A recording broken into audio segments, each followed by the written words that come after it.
பொற்காலம்னு சொல்லலாம். ரிஷபராசி சகோதரி சகோதரர்களே, சோழி பிரசன்ன வாக்குல பொற்காலம் வந்திருக்கிறது.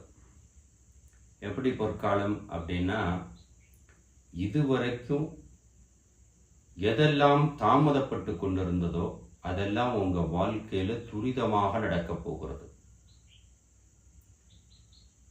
பலவிதமான மாற்றம். பொதுவாக பொற்காலம்னு சொல்லலாம். உங்களுடைய தொழில்ல முக்கியமான சந்திப்புகள், அதன் வாயிலாக லாபங்கள். ஏன்னா தெய்வங்கள் உங்களுக்கு துணை நிற்கின்றன. அதை கவனத்தில் எடுத்துக்கிடணும். ரிஷபராசி சகோதர சகோதரிகளே, பெண்களுக்கு வீட்டில் சந்தோஷ நிகழ்ச்சி